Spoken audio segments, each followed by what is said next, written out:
Pois bem, vamos lá. Vamos para o nosso tema de hoje, maturidade, um chamado ao crescimento. Hoje o objetivo da mensagem é chamar cada um que está aqui a crescer. E isso independe de quanto tempo você tem de igreja. Você pode ter convertido ontem, você já está sendo chamado a crescer. Você pode ter se convertido há 10 anos, você está sendo chamado a crescer. Na verdade, até diria que talvez essa mensagem ela seja muito pertinente para quem estagnou no seu crescimento, e isso normalmente só acontece com gente que tem tempo. Então, pessoas novas, normalmente elas estão ali crescendo em algum nível, e a estagnação ela sempre ocorre depois de algum tempo, devido às frustrações, expectativas irreais e dentre outras coisas que nós poderíamos falar, só que não é o foco da mensagem aqui hoje, porém é importante a gente ter essa reflexão. Para isso, eu quero pedir que você abra sua Bíblia aí no Salmo 90, no verso 12. Salmo 90, versículo 12. Quem achar, diga amém. Eu vou ter que fazer a checagem, irmãos. Vocês trouxeram Bíblias? Mostra aí, deixa eu ver aí. Ah, tá. Então agora eu vou perguntar de novo. Quem achou, diz agora. Muito bem. Diz assim o texto, Salmo 90, verso 12: ensina-nos a contar os nossos dias, para que o nosso coração alcance sabedoria. Amém? Vamos fechar os nossos olhos antes de qualquer coisa e vamos orar. Pai, fala conosco mais uma vez. Normalmente em mensagens que o Senhor traz para a igreja como essa, isso tende a mexer com a gente, tende, Senhor, a causar algum tipo de incômodo ou desconforto algumas vezes na nossa alma. Desconforto esse que eu creio ser necessário para que nós não fiquemos estagnados, paralisados, sem crescimento. Afinal de contas, é desejo do Senhor, há uma expectativa no seu coração que venhamos crescer. Então que hoje nós possamos entender isso e possamos dar uma resposta de acordo com a nossa realidade, em nome de Jesus. Amém e amém. Bom, a primeira coisa que eu quero falar é por que eu usei esse texto como texto base. Porque o texto fala de sabedoria, né? Ele não fala necessariamente de maturidade. Entretanto, maturidade é a soma de ser sábio, porque o que é sabedoria? Sabedoria é você pegar todo o conhecimento que você tem e aplicar. Isso é sabedoria. Saber aplicar corretamente os conhecimentos que você possui. Então, nesse sentido, a gente entende que sabedoria é a soma de eu saber aplicar tudo que eu sei para que isso transforme o meu caráter de maneira contínua, e então eu me torno maduro. É basicamente isso. Então, é possível que alguém tenha sabedoria em alguma área da sua vida e não seja maduro, mas é impossível ser maduro sem sabedoria. Então, todas as pessoas que alcançaram maturidade, elas são sábias. Elas escolheram caminhar dentro do princípio da sabedoria. Toda a maturidade, ela inclui a sabedoria, pelo menos toda a maturidade, toda a plenitude, a gente vai entender isso um pouquinho. Elas decidiram andar e aplicar o conhecimento que têm. Então, a maturidade, ela é essa aplicação contínua daquilo que a gente aprendeu em Deus. Ninguém cresce sem sabedoria, ninguém amadurece sem que tome a decisão de viver de acordo com aquilo que aprende. E aí o salmista vai nos dizer que para que a gente possa alcançar essa sabedoria, que por sua vez leva à maturidade, nós precisamos aprender a contar os nossos dias. E nós vamos meditar um pouquinho sobre o que significa aprender a contar os nossos dias. Dentre tantas coisas que nós vamos conversar, essa é uma delas, na verdade, é o nosso ponto de partida.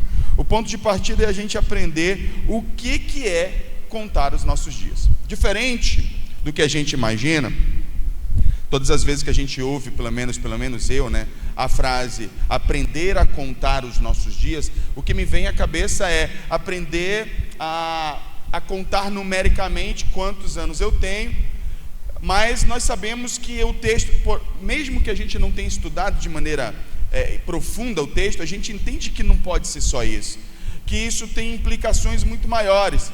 E de fato, quando a gente para para pensar, a gente está entendendo o seguinte, que aprender a contar os meus dias é tanto aprender a contá-los numericamente, como as implicações desse tempo decorrido, como por exemplo disse o apóstolo aos Hebreus no capítulo 5, que nós falamos na semana passada: atendendo ao tempo decorrido, vocês já deveriam ser mestres. Mas eu quero dar uma outra ênfase, que não é essa apenas de a gente entender. Bom, seria mais ou menos assim, sabe quando maturidade ela vai acontecendo na vida secular dessa maneira? Poxa, eu tenho 35 anos, eu não posso mais ficar brincando de videogame, porque eu tenho responsabilidades na minha vida. Isso é maturidade. Você contou os seus anos e discerniu que naquela fase da sua vida você não pode mais ter determinados tipos de comportamentos, que existem outras coisas que estão na frente de diversão, por exemplo, que existem outras coisas que estão na frente de lazer, por exemplo, que existem outras prioridades na nossa vida. Todas as vezes que a gente encontra aqui um homem que está com 40 anos na sua vida e ele vai brincar de pipa, soltar papagaio, a gente sabe, esse cara não teve infância, no mínimo a gente deduz isso. Eu não estou dizendo que esse comportamento por si só revela imaturidade. Entretanto, é comum que junto com esse tipo de comportamento venha uma visão de vida meio infantilizada, porque normalmente, dependendo do tempo decorrido, a gente aprendeu que, poxa, isso aqui não cabe mais para mim, porque eu tenho coisas para fazer. É basicamente isso. Isso também se aplica na verdade espiritual. Eu não posso achar que, e eu vou deixar muito claro, porque alguém aqui pode ter se convertido semana passada e pode pensar: bom, eu não tenho responsabilidade nenhuma de ser maduro. Tem.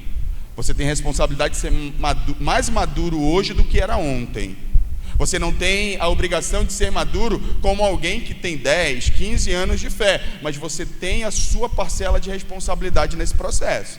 Você tem que estar em processo de crescimento o tempo todo. Lembra, o objetivo da mensagem hoje é trazer para nós a consciência de que a gente precisa crescer, que a gente precisa estar em um processo de crescimento contínuo, que eu não posso estar lidando com as coisas hoje como eu lidava antes, quando eu me converti há 5 anos atrás, e nem que eu devo estar me comportando lidando com as coisas hoje da mesma maneira que eu me comportava antes de entregar a vida para Jesus. Precisa haver, nem que seja uma pequena mudança, tem que haver, nem que ela seja apenas na mente ainda, e não seja comportamental, nem que ela seja interior, no sentido, bom, antigamente eu gritava com a minha esposa, exemplo aleatório aqui, e esse é um hábito, e eu não me importava em fazer isso.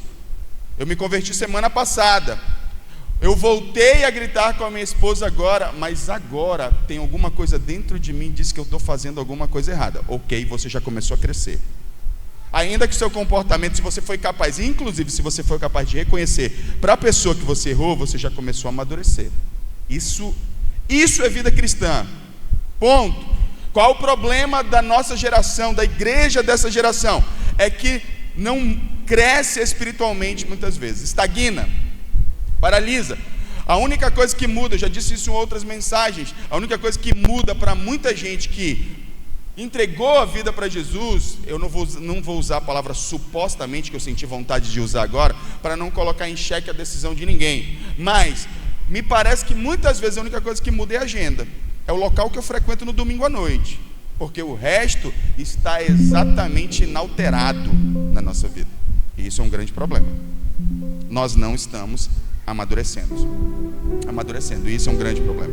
E aí o salmista está nos dando como sugestão: aprenda, assim como a gente aprende a contar a nossa vida, os nossos processos, nossos ciclos na vida, aprenda também a fazer isso na vida espiritual. Que coisas que você já não deveria estar fazendo, ou melhor, se às vezes pode ser nesta vertente, eu não deveria estar mais fazendo, ou reagindo, ou falando desta maneira, ou assistindo, ou consumindo, ou compartilhando dessas coisas. Para outros, a reflexão vai seguir no sentido contrário, de que coisas que eu não estou fazendo, mas eu deveria estar fazendo. porque a Bíblia me chama para fazer. Quantas coisas eu tenho negligenciado na minha vida espiritual, porque eu não quero crescer, porque crescer é desconfortável. Então vamos falar disso hoje. Crescer é desconfortável, irmãos, extremamente desconfortável. Muitas vezes nós não queremos crescer porque realmente traz um certo nível de desconforto, mas eu vou falar isso um pouquinho mais para frente. Deixa eu apresentar a ideia de contar os nossos dias à luz da palavra de Deus espiritualmente. É aprender que a vida ela é cíclica. O que é uma vida cíclica? Uma vida cíclica é uma vida que ela gira, ela repete ciclos. Porém, isso não quer dizer que a gente tem que estar vivendo o tempo todo a mesma coisa. Eu sempre gosto, já citei isso em outras ocasiões, vou fazê-lo novamente agora, de lembrar que é como se a nossa vida ela fosse uma espiral. A gente avança e depois a gente retorna em alguns pontos, porque a gente precisa amadurecer em algumas áreas. Aí a gente avança mais um pouquinho e a gente vai vivendo esse processo. Significa dizer que a minha vida e a sua vida não é uma linha reta. O que isso significa? Significa que as coisas não vão acontecer como você quer, no tempo que você quer, do jeito que você quer. Que as pessoas com quem você convive, elas não vão fazer como você quer, no tempo que você quer. Elas não vão atender suas expectativas, e nós precisamos estar maduros o suficiente para entender que são processos da vida. A gente tem enfrentado o problema. Eu lido com as pessoas e isso me preocupa profundamente. Que a gente lida, por exemplo, com os erros dos outros, com as frustrações da vida, com as coisas que não acontecem do jeito que a gente espera, como se fosse a pior coisa do mundo. Ei, você esquece que isso aqui é uma vida de gente caída. Você espera o quê? Você espera controlar cada aspecto da sua vida? Você espera que todas as suas expectativas sejam atendidas? Você espera que todo mundo age exatamente como você acha que deve agir? Se você vive assim, você não só é imaturo, porque criança acha que é assim. A criança ela acha que, por exemplo, quando ela chora, vai ter um peito na boca dela, porque toda hora as suas necessidades serão atendidas, que toda hora que ela chorar, alguém vai botar uma mamadeira na boca dela. E a gente vive a vida assim, como se fôssemos crianças, que o tempo todo basta a gente chorar e reclamar das coisas, que as coisas vão se resolver na nossa vida. Que ideia infantil é essa? Que ideia infantil é de que a gente vai chorar e reclamar e as coisas vão... Deus responde à fé, Deus responde à maturidade, a pessoas resilientes. Eu sou o tipo de pessoa, acho que faz parte da minha personalidade, que eu gosto de filmes, por exemplo, aqueles filmes de época, de homens com honra, que morrem por um propósito. Eu estava vendo, eu também gosto, salvo, guardadas, fazendo algumas ressalvas. Eu estava outro dia assistindo o filme do Bop, e eu estava lembrando do treinamento que é para um cara entrar no Bop. Esse tipo de coisa que, sabe, mexe comigo, porque eu acho que isso é real. Isso é vida real. Não é um monte de gente mimada achando que as coisas vão acontecer do jeito que quer, que espera. Entende que a vida é cíclica. São realistas. Eu acredito que para mim esse é o ponto. Gente madura é gente realista. Encara a realidade de frente, mas com fé. O cristão principalmente, com fé. Sabe que tem momentos que as coisas não vão dar certo. Sabe que tem momentos que Deus silencia. Mas ele também tem a consciência que nesse mesmo período o coração dele está sendo trabalhado, forjado, tratado. E ele tem consciência disso. Ele só tem consciência disso porque ele é maduro. Porque se ele for criança, ele faz o quê? Ele chora. Ele chora e se vitimiza diante de Deus e fica dizendo como se Deus não me visse. Ele te vê. Ele tanto está te vendo que está permitindo você passar por isso, para que você aprenda uma lição e deixe de ser uma criança e passe a ser um homem, uma mulher de Deus, forjado no caráter de Deus, pelo cálice que o Jesus bebeu. Quantos estão entendendo? Diga amém. Olha o que diz Tiago, capítulo 1. Nós vamos ler juntos esse texto. Coloca aí Tiago 1. Vamos botar desde o verso 1, para dar contexto, acho que fica melhor. No entanto, Tiago, não, bota no verso 2. Verso 2. Meus irmãos, considerem motivo de grande alegria o fato de passarem por diversas provações. A gente já começa entendendo que o evangelho é completamente contracultural. Porque veja bem, como é que dá para ter no mesmo contexto alegria e provação? Para nós, humanos, meros mortais, todos nós que nos convertemos, até que nós recebamos a mente de Cristo, isso é difícil de entender, mas é uma verdade bíblica que a gente não pode fugir. Voltando para o ponto, nós não somos crianças que nós vamos simplesmente chorar para que as situações e as provações cessem. Pelo contrário, nós devemos que ela tenha, versículo 3, assim vocês saberão que a prova da sua fé produz perseverança. Aí o 4, que para mim ele dá uma chave maravilhosa. No entanto, a perseverança deve ter ação completa. Deixa aí, eu vou já voltar para o restante do texto. A primeira coisa que precisa acontecer é que as situações, elas podem nos alegrar, elas podem gerar algum tipo de alegria no nosso coração, nas nossas emoções, a partir da ótica pela qual enxergamos essas provações. Um cristão maduro, ele é capaz de compreender que existem ciclos da vida que são difíceis. A nossa vida é como: a gente gosta do verão, a gente ama a primavera, a gente já tem um pequeno receio com o outono, mas a gente odeia os invernos da vida, né? Odiamos os invernos da vida. Quando tudo está bem, é porque Deus é maravilhoso. Olha como eu sou abençoado. Olha como Deus é fiel. Olha como Ele age na minha vida.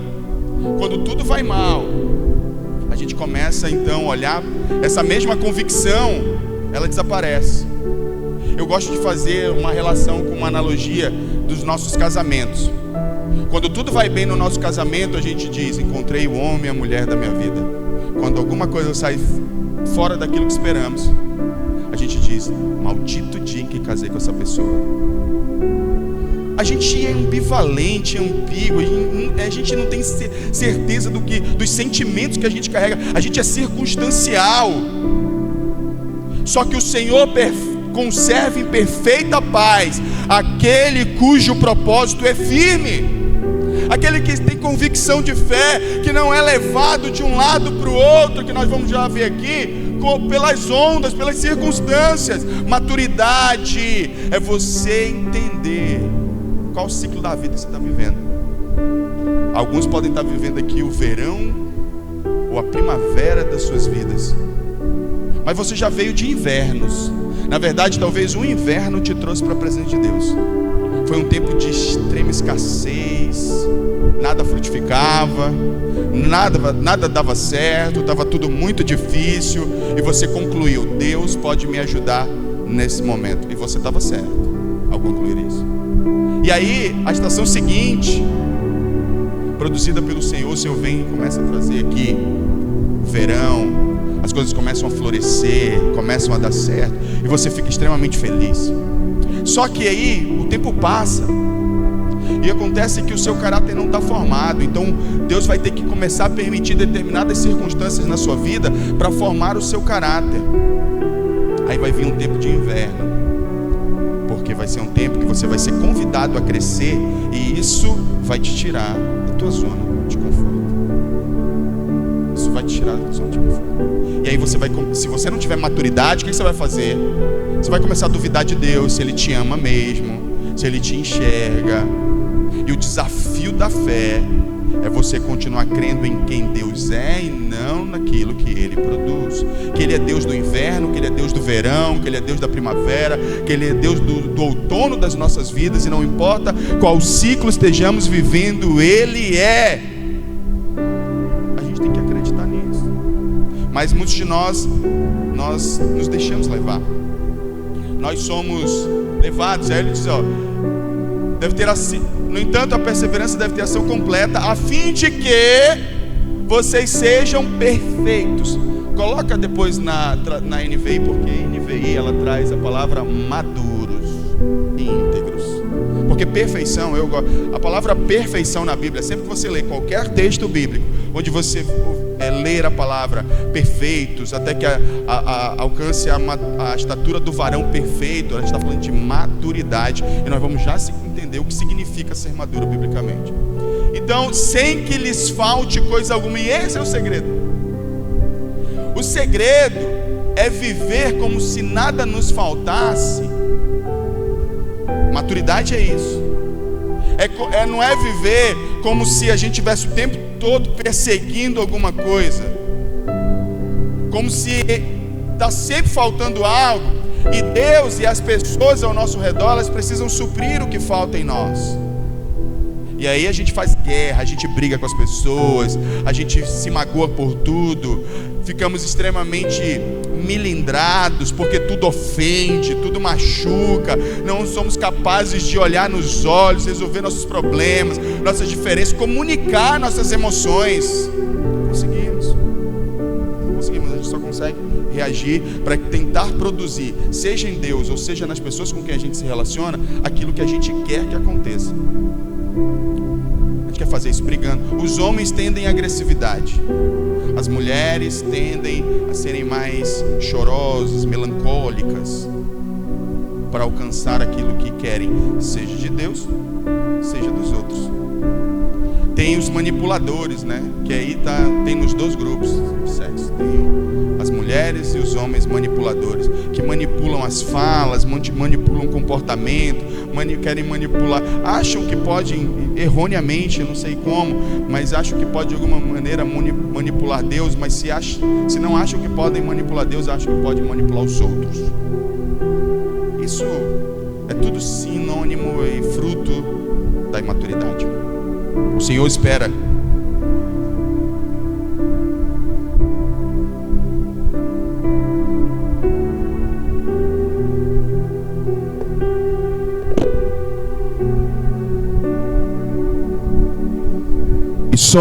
Deus espera que nós cresçamos. A gente precisa crescer. A igreja está sofrendo, as pessoas lá no mundo. Quando eu digo a igreja, é porque uma igreja imatura é uma igreja que ela briga entre si, seja de maneira aberta, seja de maneira velada. Eu vejo uma guerra silenciosa às vezes entre as pessoas. Ninguém expõe, mas é uma fofoquinha aqui, é uma fofoquinha acolá, é um jeito de tratar inadequado ali, é uma resistência para ajudar acolá. E assim, os sintomas dessa imaturidade, ele vai ficando evidente para todos nós, pelo menos para aqueles que querem enxergar. Tem aqueles que, pior cego é aquele que não quer ver, né? Pior cego é aquele que não quer ver. Que os sintomas, os sinais da imaturidade estão ali evidentes. Mas ninguém quer tratar, ninguém quer falar disso, porque ninguém tem coragem de tocar em assuntos difíceis na vida e resolver o que tiver que ser resolvido. Esse é um sinal de maturidade quando a gente consegue fazer isso. Então, veja bem, contar os nossos dias é aprender que a nossa vida é cíclica e que existe um fruto para cada estação da nossa vida. Eclesiastes, no capítulo 3, no verso 1, diz: para tudo há uma ocasião própria, há um tempo para cada propósito debaixo do céu. Ou seja, cada estação da nossa vida, cada momento da nossa história traz consigo um propósito. Nada é aleatório, tudo tem um propósito. Deus está no controle de todas as coisas, e Ele não perdeu o controle. Não é porque a sua vida está desandando ou fora daquilo que você esperava que Deus perdeu o controle. Pelo contrário. E aí talvez você fique ofendido: poxa, mas Deus não deveria me deixar passar por isso. Mas por quê? Porque tem lições que você só aprende se for por esse caminho. Todos nós. Por que você acha que você tem que ser poupado em tudo? Por que você acredita que Deus tem que te poupar o tempo todo? Porque você é uma criança. Porque criança pensa assim. Criança quer ser poupada o tempo todo, vigiada. Ela não quer crescer. E aí tem certas coisas que Deus permite na sua vida. Sabe, eu lembro de uma vez, vou contar uma história. Estava comendo, aí eu botei pimenta na minha comida lá em casa. Aí a Damaris, mais nova, chegou comigo e disse: pai, me dá um pouquinho de comida. Eu disse: não, filha, está com pimenta. Não, eu quero assim, minha filha, está com pimenta. Não, mas eu quero. Então pega. Botei na boca dela. Tadinho, pai. Eu falei que estava com pimenta. Você quis. Você vai querer na próxima vez que eu disser que está com pimenta? Você vai querer ainda? Não. Pois é, Deus faz a mesma coisa com a gente. Deus está tentando nos comunicar uma verdade. A gente teima em querer fazer as coisas do nosso jeito, e ele vai lá, então pega. Aí você vai passar pelas dificuldades da sua vida. Às vezes Deus está dizendo, não, esse não é o caminho. Não, mas você acha que você sabe qual é o melhor caminho. Você é maduro o suficiente para isso, né? O que eu mais vejo em todas as áreas da nossa vida é o camarada dizer assim, vou aceitar um emprego tal que vai me impedir de ter vida devocional, vai me impedir de estar nos cultos, vai me impedir de cumprir meu propósito, mas eu tenho maturidade suficiente para lidar com isso. Resultado que a gente sempre vê comum, o cara está frio na fé a ponto de desviar quando não desvia. Mas ele era maduro o suficiente. A pessoa vai estabelecer um relacionamento, as evidências estão ali. Não é esse cara, não é essa mulher, mas você, não, eu sou maduro o suficiente para mudar o outro. Resultado, um casamento problemático. Tá todo o tempo a gente está vivendo isso, irmão. Você já parou para pensar? Oi. Opa. A gente está o tempo todo vivendo isso. E todas as vezes que a gente nega os invernos da vida, as situações difíceis da vida, a gente está se negando a amadurecer. Negar-se a enfrentar os invernos da vida é nos levar a estancar o crescimento que Deus tem preparado para nós. Vamos aprender a fazer leitura dos nossos dias. Então, a primeira coisa é entender qual ciclo você está vivendo. Segundo, que frutos você tem que dar nesse ciclo. Quais os frutos que você precisa dar nesse ciclo? Os invernos espirituais, eles nos ensinam lições poderosas que nenhuma outra estação do ano nos ensina. Entenda, eu estou usando uma metáfora, espero que você siga comigo o raciocínio da metáfora. Primeira coisa que o inverno espiritual nos ensina é dependência. Nos ensina a depender, nos ensina a sermos resilientes, nos ensina a confiar naquilo que a gente não vê. São coisas, espiritualmente falando, que indicam maturidade espiritual. Não estou nem nesse ponto aqui. Eu já citei várias coisas que remetem tanto à maturidade espiritual quanto à maturidade emocional.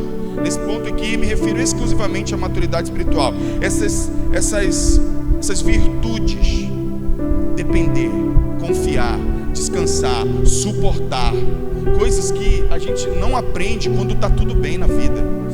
Não aprende. A gente só aprende. Eu outro dia escrevi no meu status, inclusive eu estou escrevendo um livro e vai entrar nesse livro. Eu espero que vocês comprem meu livro quando eu finalizar, em nome de Jesus. Eu espero pelo menos vender os 200 livros, que é o número de membros que eu tenho. O resto é com Deus aí. Espero pelo menos isso. Então, pelo menos as minhas ovelhas compram meu livro. E eu estava falando que se a gente, é nesses momentos que a gente se abre para tudo, todo tipo de filosofia. Se abraçou, é o amor próprio, é o individualismo, sabe? É a autoproteção, a autopreservação, a gente se abre para tudo. Quando a gente faz isso, a gente vai virar uma versão moderna da mulher de Jó. Que Jó disse, você só aceita o bem de Deus com prazer, o mal você não quer aceitar. Então, essas situações, enfrentar essas situações com maturidade é necessário. Se a gente evita os desertos da vida, a gente evita a dor, mas também a gente evita crescer. Aí você tem que escolher. Não dá para ter os dois. Não dá para evitar a dor e crescer ao mesmo tempo. Essa é uma dura realidade. O Vinícius compartilhou um vídeo no WhatsApp comigo, eu achei interessante. Ele é psicólogo, Rossandro Klinger, eu sigo ele. E ele falou uma coisa muito interessante para quem quer crescer. Todas as vezes que você vai crescer, você vai ter que enfrentar um processo de estranhamento. Você vai perder senso de pertencimento, porque você vai perder as pessoas do teu círculo de amizade. Elas vão olhar para você como estranho. O gordinho, quando anda com um monte de gordinho, tenta emagrecer, ele é visto como estranho. O que bebia, que quer parar de beber, quando ele tenta parar de beber, os outros que bebem veem ele como estranho. Aquele que quer se tornar, em qualquer área da nossa vida, ele vai dando uma série de exemplos. Agora você era uma pessoa que mentia, agora não quer mais mentir, você vai ser visto como estranho. Seja qual for a decisão que você tomar de crescimento, você vai ter que enfrentar o desconforto de não pertencer mais. Você vai ter que encontrar outro lugar de pertencimento. Seria, na prática, você vem para a igreja, você converte, todos os seus amigos do mundo começam então a zoar você. Muitos, para não perder senso de pertencimento, abrem mão da fé que sabem que é real, que sabem da experiência. Alguns fazem isso. Se você não quiser fazer isso, o caminho é você aceitar a dor do estranhamento das pessoas com quem você convive, se conectar a um novo grupo e continuar crescendo. Se expor a novas amizades, a novas relações, se abrir para o desconhecido. Caso contrário, a dor vai fazer você retroceder. O medo da rejeição, o medo de sofrer, o medo da frustração, o medo de não dar certo, de não conseguir, vai levar você de volta para o lugar onde você estava. E você nunca vai saber o que é crescer, o que é amadurecer. Quantos aqui pode ser na sua vida espiritual, isso pode acontecer na sua vida financeira. Alguém talvez tenha desejo de empreender, mas não tem coragem por medo de enfrentar alguma dor do empreendedorismo, retrocede. Aí vai ficar escravo. De algum subemprego que te mantém escravo. Você está entendendo? Então, maturidade é que Deus espera que a gente saiba discernir todas essas coisas na nossa vida. Nós precisamos dar uma resposta. Crescer dói. Crescer dói. Diga para a pessoa do seu lado aí: crescer dói. Dói. Você está disposto a enfrentar essa dor? Agora, entenda que no reino de Deus, aquilo que a gente considera como perda, na verdade é propósito. Aquilo que a gente acha que a gente está perdendo, na verdade nós estamos ganhando. Porque a palavra de Deus, todas as coisas diz, todas as coisas cooperam para o bem daqueles que amam a Deus. Romanos capítulo 8, verso 28. Então, primeiro que não há estações da nossa vida que sejam eternas, elas são cíclicas, como eu falei. Então, não há como nós não podemos perder a visão de que Deus está no controle da nossa vida. Nós precisamos continuar avançando em Deus. Então, se você tem dificuldade nos momentos difíceis da sua vida de agir com maturidade espiritual, o Senhor está te convidando a uma nova postura hoje. Tudo desanima, você perde o ímpeto, você perde a intensidade. Nós precisamos mudar essa visão e mudar a nossa forma de lidar com esses momentos. Então, a pergunta é: você quer estar confortável ou você quer crescer? Eu queria que você respondesse essa pergunta para você mesmo agora. Estou perguntando para você, imagina que eu estou individualizando a pergunta. Então, estou falando: Vinícius, você quer conforto ou você quer crescer? Maria, você quer conforto ou você quer crescer? Você quer conforto, você quer conforto, você quer crescer? Você quer conforto, você quer crescer? Porque as duas coisas não dão. O que tem no reino é descanso. É diferente. Mesmo em meio às dores do crescimento, a sua alma encontra uma paz sobrenatural que excede todo entendimento e te faz descansar. Mas isso não é conforto, porque conforto está associado a apatia, paralisação. Descanso está para eu encontrar paz em meio a qualquer circunstância, porque eu estou crescendo em propósito. São coisas completamente distintas. Você quer conforto ou você quer crescer? É extremamente salutar para a nossa vida espiritual responder essa questão. Cria-se uma ilusão de conforto, mas na verdade existem muitos problemas que nós estamos vivendo por conta desse suposto conforto. Quantos casamentos não amadurecem porque a pessoa está em busca de conforto e não crescer com seu cônjuge, por exemplo? Não senta para ter uma conversa difícil, não senta para abrir o coração, não tem um alinhamento de propósito, de perspectiva de vida, nada. Mas aí constrói uma boa casa, coloca um bom sofá para ficar, assina a Netflix e deita lá. Está confortável, mas está completamente sem crescimento aquele casamento. Você quer conforto ou você quer crescer? Você quer poder sustentar um casamento, quer viver um casamento abundante por 20, 30, 50 anos, boda de prata, bodas de ouro, bodas mais do que tiver aí, e deixar um legado, ou você quer manter uma aparência apenas? Você decide. Em nome do conforto, do meu conforto, eu não cumpro o propósito no reino. Porque tem noites que eu não quero sair de casa para visitar ninguém, eu não quero discipular ninguém, eu não quero me envolver com problema de ninguém, em nome de um conforto. Querido, o quanto você está deixando de crescer em Deus? E aí eu quero dizer uma coisa para você. Você acha que em algum momento Deus não vai tirar você desse lugar? Tem muitos que já foram tirados desse conforto enganoso para cumprir propósito. Deus tem um plano para a sua vida. Não esqueça disso. E o fato dele insistir em você significa que ele te ama. Crianças querem conforto. Crianças. Ao passo que pessoas maduras desejam crescer. Tudo que criança quer é que as coisas estejam mais confortáveis possíveis para ela.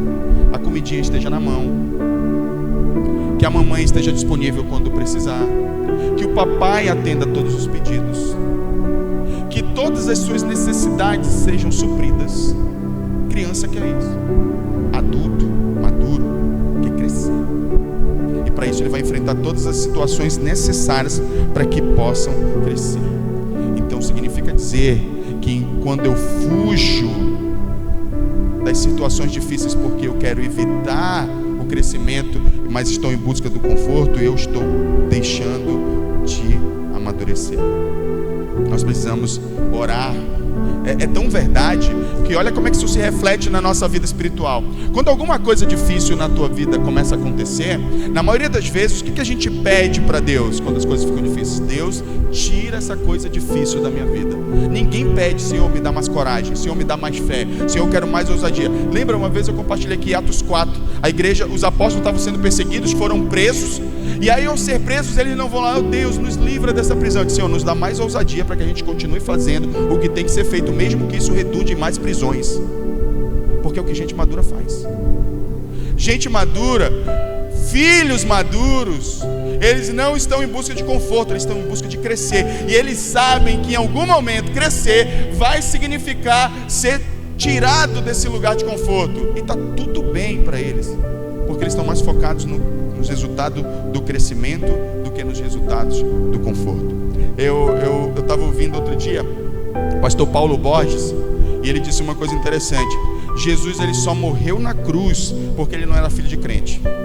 Porque se Jesus fosse filho de crente, a mãe de Jesus ia abrir um propósito de jejum e de oração para que ele não fosse para a cruz. 7 dias, 21 dias, 40 dias de jejum e oração para o meu filho não morrer na cruz. Graças a Deus que ele não era filho de crente. Porque se ele fosse filho de crente, a gente não estava salvo. Porque crente foge da dor como o diabo foge da cruz. Foge das situações difíceis como o diabo foge da cruz. Busca conforto de uma maneira que é inacreditável. E Deus, ele é só um meio pelo qual esse conforto chega. É como a maioria das pessoas. Pode ser que você nunca pensou isso conscientemente, mas se você parar para fazer uma análise minuciosa e honesta do seu comportamento, da maneira como você lida com as coisas na vida, você vai perceber que o que eu estou falando é verdade. Que eu não estou falando nenhuma mentira. Eu não estou falando de que você está fazendo isso conscientemente. Eu estou falando que as tuas escolhas revelam isso. Eu não estou aqui fazendo uma prescrição, ou seja, por causa que você faz isso conscientemente. Estou fazendo uma descrição. Eu estou olhando a realidade e estou descrevendo a realidade. É como eu vejo na grande maioria das pessoas, que quando elas têm o seu conforto ameaçado, o seu comportamento muda. Então, e aí essa frase do Paulo Borges, ela me impactou muito, porque é muito real. Porque é nessas horas, quando as coisas estão difíceis, é só nessas horas que a gente faz batalha espiritual, campanha de jejum não sei quantos dias. Vamos nos reunir para orar, vem para oração. Irmão, você vai ver, tem irmãos que você vai ver na oração aqui, se o negócio estiver muito feio para ele, muito feio, é porque ele está tentando fugir da dor. Não é porque ele está, Jesus, como eu quero mais do Senhor. Não, Senhor, essa dor está me incomodando tanto que eu preciso mais do Senhor. Eu preciso que o Senhor faça alguma coisa por mim, para remover essa dor. A gente está ali para remover um estímulo, uma situação difícil para nós. Isso é muito ruim. Então, isso tem sido a característica dos filhos imaturos. São filhos, bons filhos. Estou dizendo que aqui tem bons filhos que agem dessa maneira, que amam Jesus, mas são imaturos. São honestos, vêm para cá, para a igreja com honestidade de coração, sentam nessa cadeira e ouvem as mensagens de domingo após domingo com sinceridade de coração. Eu não estou questionando isso, mas não passam de filhinhos, não saem da condição de bons filhos para os filhos maduros. Estou fazendo referência à nossa mensagem passada. Agora, vamos entender o que é maturidade? Maturidade é estar completo. Uma das coisas que significa aprender a contar os nossos dias é aprender, é ter consciência do momento que a gente está vivendo e estar completo. A palavra maturidade significa basicamente isso. Lembra que Tiago diz: sem que te falte coisa alguma. Isso é maturidade. Uma coisa é eu querer algo, outra coisa é eu sentir falta de algo. Existe uma diferença enorme entre uma coisa e outra. Por exemplo, eu posso muito querer um carro novo. Posso querer. Outra coisa é eu sentir falta de um carro novo, isso me abater de tal maneira porque eu não estou completo. Sem ele, eu não estou completo. Uma coisa é eu querer casar, outra coisa é eu achar que eu não vivo sem casar, que nada dá certo se eu não casar. Uma coisa é eu querer um bom trabalho, outra coisa é eu achar que se eu não ganhar X, a minha vida não presta. Existe um abismo entre uma coisa e outra. E o que acontece é que a maioria das pessoas vive do ponto de vista da falta. Sempre está te faltando alguma coisa para que você se sinta completo. E mesmo quando você alcança aquilo que você achava que te faltava, surge uma vacância na tua alma para outra coisa que te falta. E esse ciclo nunca acaba. Então o que é ser maduro? É estar completo. É olhar para Jesus e dizer: Senhor, eu estou completo no Senhor. Eu estou inteiro no Senhor. Então, a gente precisa entender isso. E quando a gente está completo, cada fase da nossa vida vai nos fazer produzir uma coisa diferente. Vou dar um exemplo. Você imagina que alguém que se converteu hoje, ou semana passada, ou há um mês, essa pessoa, quando ela está plena em Deus, ela vai entender que o processo dela, o tempo dela, isso ela aprendendo a contar os dias da vida dela, não é, por exemplo, vamos supor que o cara bebia, se estava no bar todo final de semana com seu amigo, seus amigos, para tomar uma, e se sentia feliz ali, mas aí o Senhor tocou no coração dele, ele se viu como um pecador, se converteu, e aí ele vem para Jesus. O que ele precisa entender nessa fase da vida dele? Que ele precisa estar incompleto em Cristo, e que estar lá na beira do bar não é algo que ele necessite mais, porque ele já está completo. Qual é o fruto que esse irmão vai dar? O fruto que ele vai dar não é ir para a beira do bar, sentar e evangelizar os seus amigos depois de um mês de convertido, porque ele vai cair. O fruto que ele vai dar é ele entender que ele está num processo de aprendizado e de consolidação. Ele precisa se afastar. Então vai ter momentos, o que Eclesiastes diz? Tem tempo de se apartar e tem tempo de estar junto. Maturidade é saber qual é o tempo para a gente e que tempo estamos vivendo. É tempo de eu estar junto ou é tempo de eu me afastar? Por outro lado, um cristão que já está 10 anos e que ele 10 anos na vida cristã, e ele está o tempo todo, a vida dele gira em torno de fazer coisas na igreja, mas ele não evangeliza ninguém, ele não compartilha de Jesus com ninguém, e ele não cresce. Por quê? Porque ele não quer o desconforto que é cuidar de pessoas. Primeiro que eu acho isso uma evidência de que ele não entendeu nada de evangelho. Quem pensa assim, se alguém pensa assim aqui, irmão, você não entendeu nada de evangelho. Você não entendeu o que Deus ama, você não entendeu qual é a proposta do evangelho, então isso só revela o teu coração. Se você pensa, cuidar de pessoas dá trabalho, irmão, como se você fosse um alecrim dourado que não deu trabalho para ninguém, né? Oh meu Deus, sorte de quem cuida de você. Que sorte ter você como discípulo, discípula, né? Meu Deus, que pessoa iluminada, diferente. Você deu trabalho, abençoado. Você deu trabalho, minha irmã. Agora não quer ter trabalho com ninguém. É isso. Esse é teu argumento para não cumprir propósito. É esse. Precisa converter, irmão. de verdade. Você converter. Você não entendeu nada de evangelho. Você nem sabe o que Deus ama pelo jeito. Porque quem amadureceu e quem passou, lembra do domingo passado, os filhos maduros, eles começam a conhecer o coração do Pai. E quem conheceu o coração do Pai já sabe que o que Ele quer são pessoas, vidas. O que Ele ama é isso. É legal quando você vem na igreja, você limpa a igreja, você dá uma força aqui, ajuda, limpa. É maravilhoso. Mas o que Deus ama são pessoas. A gente precisa entender essa verdade. Então, esse exemplo prático é de que esse segundo irmão, ele não está atendendo ao tempo que ele tem. Ele não consegue discernir que, puxa, eu já recebi tanto, né? Está na hora de eu ajudar alguém, né? Está na hora de eu pegar alguém e dizer, eu quero te passar tudo que eu aprendi. Eu quero fazer por você tudo que fizeram por mim um dia. Eu quero sentar com você à mesa, como sentaram comigo à mesa para me ensinar o evangelho. Eu quero poder orar com você nos momentos difíceis, como oraram comigo nos momentos difíceis. Eu quero poder te dar um suporte emocional, espiritual e às vezes até financeiro, como um dia me deram um suporte emocional, espiritual, até financeiro. Porque é isso que gente madura faz. Compartilha o que recebeu. Criança não, acha que tem que estar o tempo todo recebendo, só recebendo. Quantos estão entendendo o que eu estou dizendo? E aí, essas pessoas que não atendem ao tempo decorrido, significa o quê? Que elas se tornaram lentas para aprender, como disse o apóstolo Paulo lá em Hebreus 5. Elas não entenderam, elas estão lentas de entender.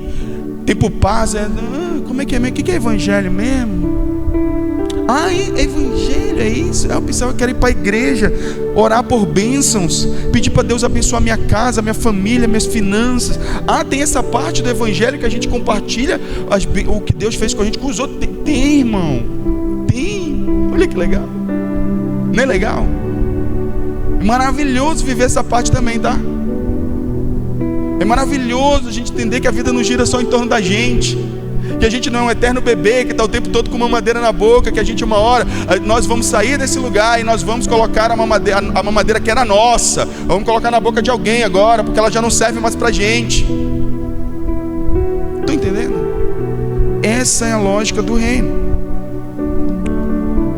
Não de gente que se esquiva de responsabilidades por medo, seja lá do que for, porque não sabe lidar com as próprias emoções, porque ainda é infantil para encarar coisas difíceis na vida.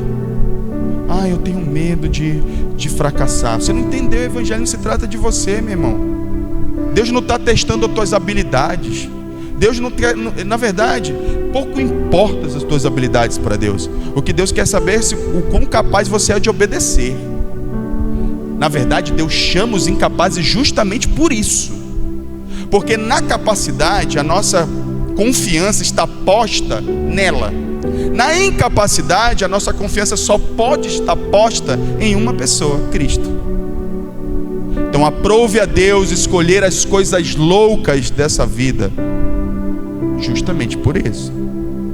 Porque Deus não está testando quão bom você é, mas quão obediente, quão maduro você é para contribuir com Ele em fé. É o que Deus espera de nós. Tem gente que eu tenho certeza que só se arrisca nas coisas se tivesse a certeza que tudo ia dar certo. Não, se Deus me der a certeza absoluta de que não vai dar nada errado, de que vai ser tudo bem, de que eu vou fazer tal coisa, eu vou abrir minha empresa, eu vou cuidar de pessoas, eu vou ajudar outras pessoas, eu vou abrir minha célula, mas Deus precisa me garantir que vai dar tudo certo, porque se Ele não me garantir isso, eu não vou. Quão imaturo isso é? Me diga. Você não confia em Deus nesse caso. O que você confia é nas circunstâncias. E aí, você não vai amadurecer. Maturidade é justamente saber que você está dando passos na direção certa. Quando você assume responsabilidade, faz o que tem que ser feito, e você está completo em Deus, mesmo não sabendo quais serão os resultados. Isso é maturidade espiritual.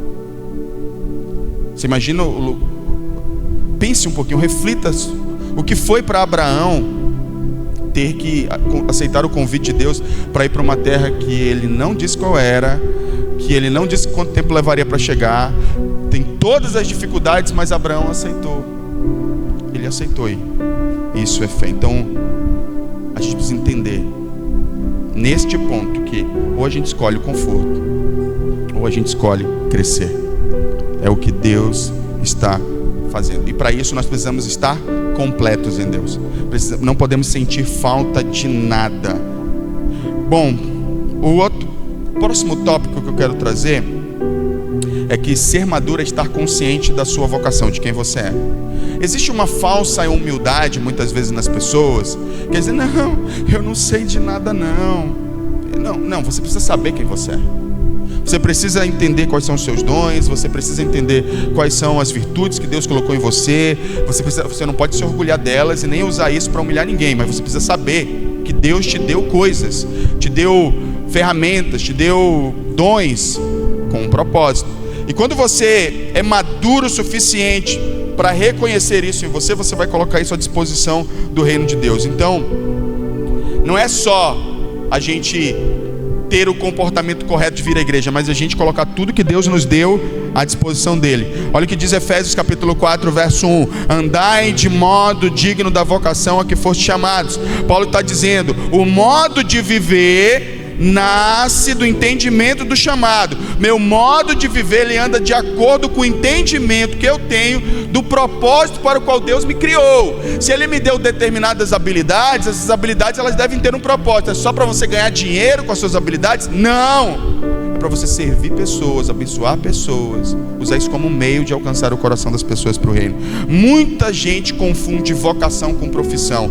Acha que é um cargo, que é uma profissão, mas vocação não tem nada a ver com isso. Vocação é identidade em Cristo. Olha o que diz Romanos 1,7: chamados para ser santo. O chamado é vocação. A gente foi chamado para quê? Para ser santo. 1 Pedro capítulo 2, verso 9: chamados das trevas para a luz. Nós estamos falando aqui, que a nossa vocação é revelar Jesus. As suas habilidades, as minhas habilidades, os seus dons e os meus dons, eles são um meio pelo qual nós vamos fazer isso. Mas a nossa vocação é revelar Jesus. E só filhos maduros são capazes de perceber, entender isso, fazer reflexões sobre essa verdade. Senão a gente fica o tempo todo ali só pensando em coisas fúteis e vazias e rasas, sem engajar nossa vida em coisas profundas e que tenham sentido para a eternidade. Então, imaturidade é o oposto disso. É quando eu vivo sem direção.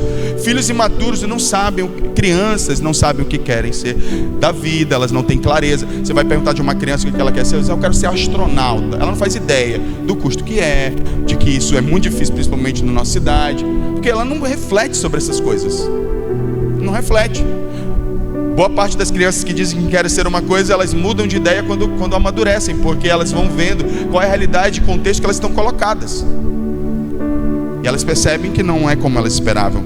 Então, para que a gente não seja mais como criança, e eu quero ler Efésios capítulo 4, do 11 até o último versículo desse texto. Coloca aí Efésios 4, 11. Estou caminhando para o final. Ele designou alguns para apóstolos, outros para profetas, outros para evangelistas, outros para pastores e outros para mestres. Olha, todos nós estamos dentro de um desses ministérios, desses dons ministeriais. Como é que eu sei? Eu não tenho tempo para te explicar isso. Mas pelos seus dons você vai entender. Uma pessoa que tem facilidade de conversar com as pessoas. Vou dar um exemplo, acho que dando exemplo fica mais fácil. Levanta aí, Leilo. Qual a qualidade que você vê no Leilo? Diz aí. Ele tem facilidade de se comunicar com as pessoas. Tem ou não tem? Dentro desses ministérios, qual seria o ministério dele? É assim. Pode, obrigado.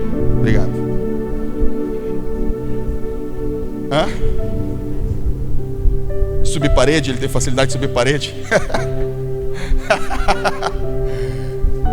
Então, é basicamente assim que a gente vai entendendo qual é o nosso chamado, qual é o nosso dom ministerial. A gente vai vendo quais são as nossas qualidades e a gente vai vendo onde elas se encaixam e a gente vai disponibilizando.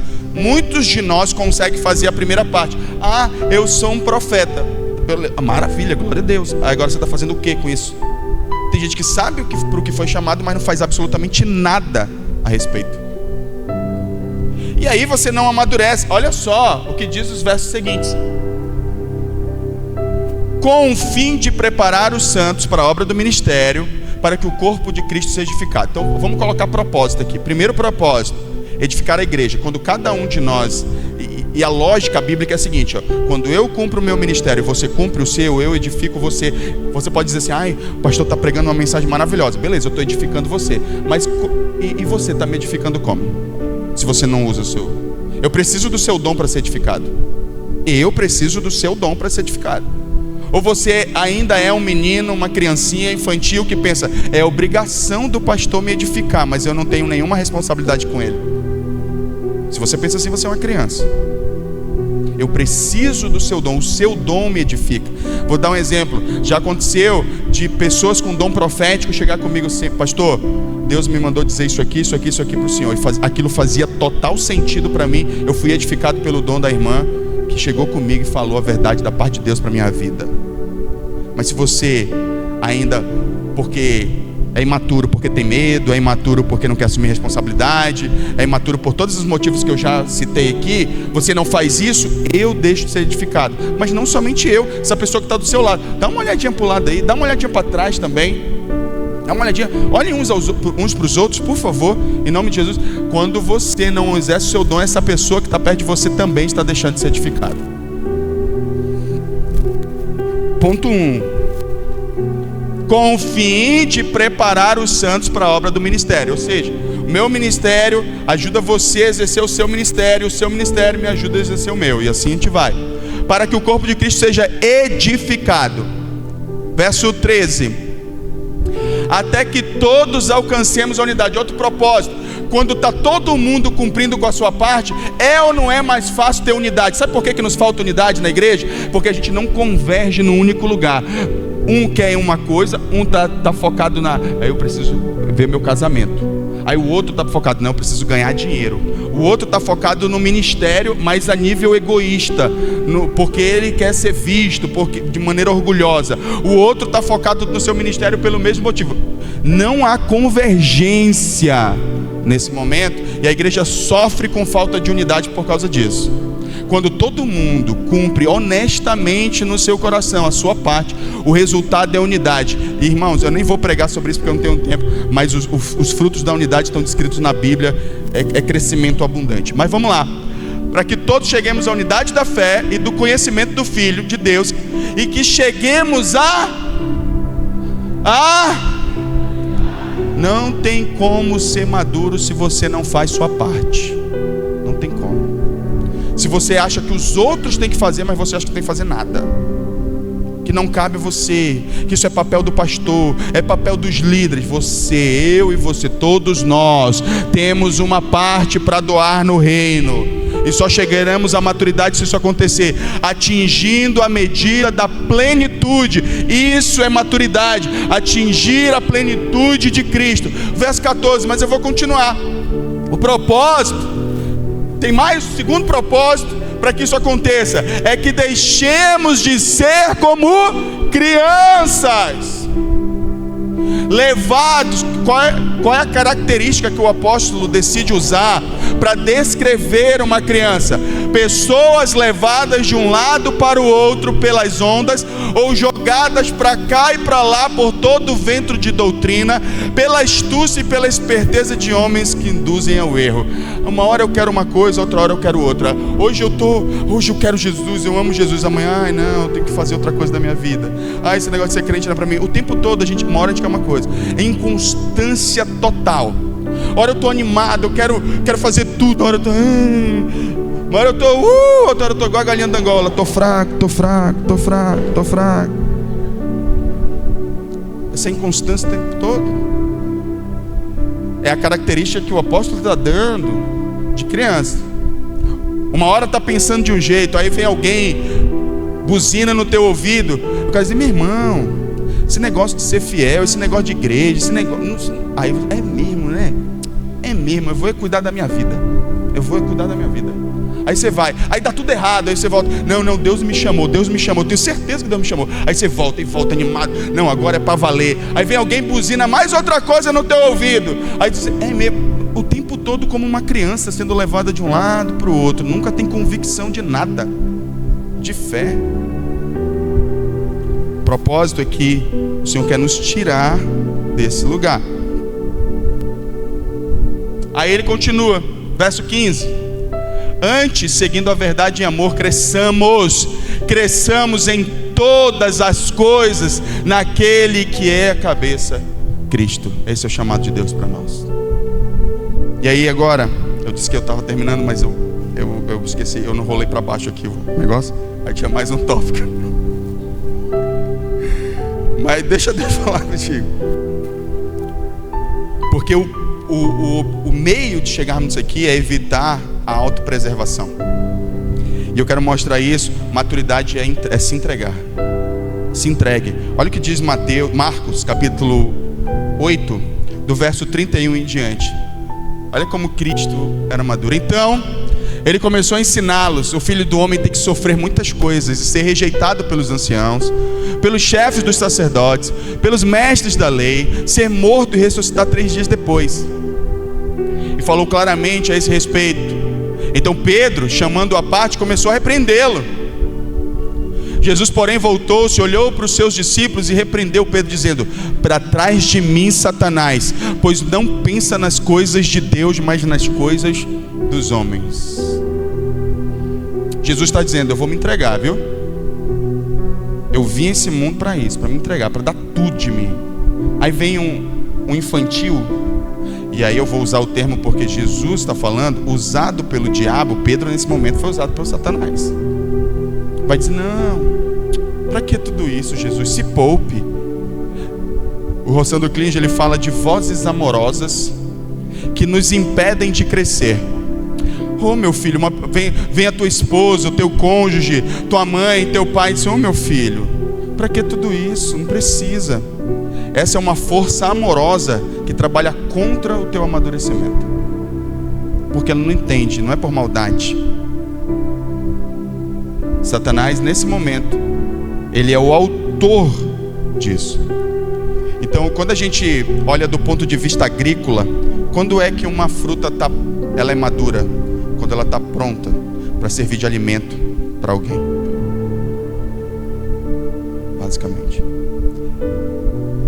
Maturidade é plantar, regar, colher, crescer, até o ponto de poder ser colhida e ser entregue para alimentar alguém. A sua vida alimenta alguém? Ou porque tem gente que já está morrendo desnutrido, imagine alimentar os outros. Não lê a Bíblia, não ora, não tem relacionamento com Deus, só pensa nas coisas dessa terra, como disse Jesus para Pedro. Quando é que o pão cumpre o seu propósito? Quando é que ele é maduro o suficiente? É quando ele é partido na mesa, é quando corta ele no meio, você passa manteiga, bota queijo e presunto e come. Aí o pão cumpriu o seu propósito, ele é maduro. Quando você compra uma fruta e quando você descasca a laranja, quando você descasca a tangerina, aquela fruta está madura porque ela está pronta para ser consumida. Isso é maturidade. Isso é maturidade.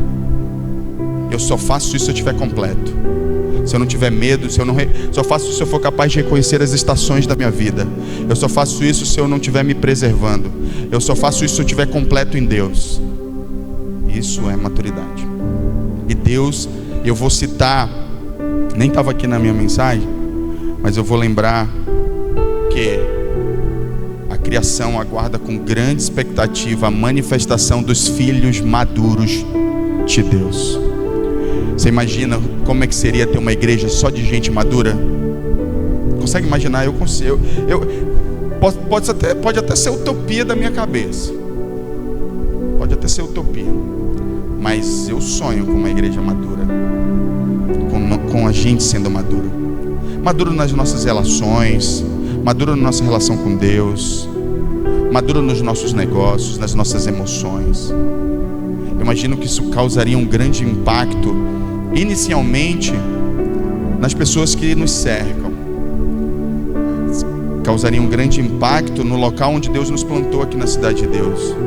E se continuarmos a crescer em Deus, em maturidade, certamente Ele nos usaria para começarmos a alcançar quantas pessoas possíveis nessa terra. Deixar um legado.